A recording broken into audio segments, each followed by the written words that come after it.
I don't know if that will work, but it's worth a try. Not long after that, Tomi knocked on Helen's door. "I thought I'd take Carl out to play," Tomi said.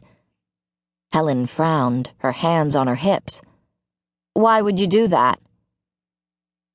Tomi had thought Helen would be glad to get rid of her brother for a while, and she didn't know what to reply.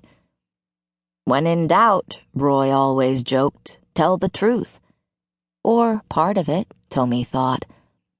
She said, "My friend Ruth, her brother died, and she misses him. Maybe playing with Carl would make her happy." Helen thought that over. "I guess that's all right." It was cold outside, and Helen told Carl to put on his coat. "He doesn't have mittens. We didn't need them much in San Francisco."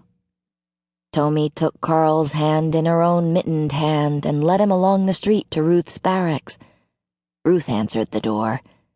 She knew what Tomi was up to, of course, and grinned. "Oh, what a cute little boy. Who's he?" she asked. "This is Carl. His sister Helen takes care of him. They're orphans. I said I'd watch him for a little while, but he doesn't have any mittens and it's too cold to play outside. Maybe we could read him a story. Do you have any books?" Before Ruth could answer, Carl spotted the pull toy that had belonged to Ben.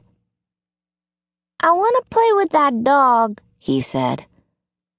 "Oh, no," Ruth told him.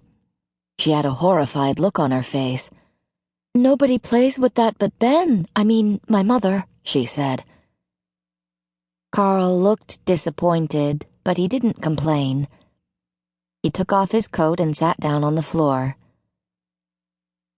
"You got anything to play with?" Ruth glanced at her mother, who sat in a chair looking at the floor instead of at the children. She seemed to be ignoring them.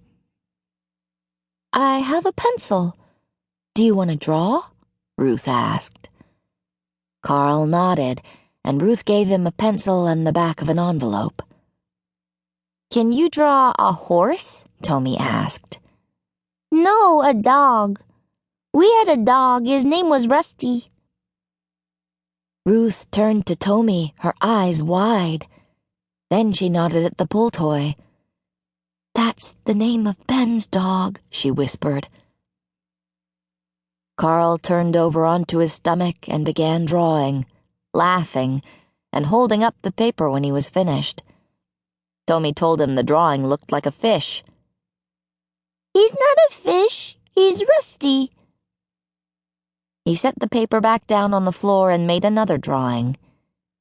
"That's a fish," he said, holding up a picture of a blob. "Let's go outside. I'll draw another animal. I can use a stick in the dirt." The three put on their coats, and as they left the apartment, Mrs. Hayashi asked quietly, "He's an orphan?" "He and his brother and Helen. She's only 16. She has to take care of Carl, so she can't work or go to school. She can't even let Carl go outside and play by himself because he mixes up the barracks and gets lost," Tomi explained.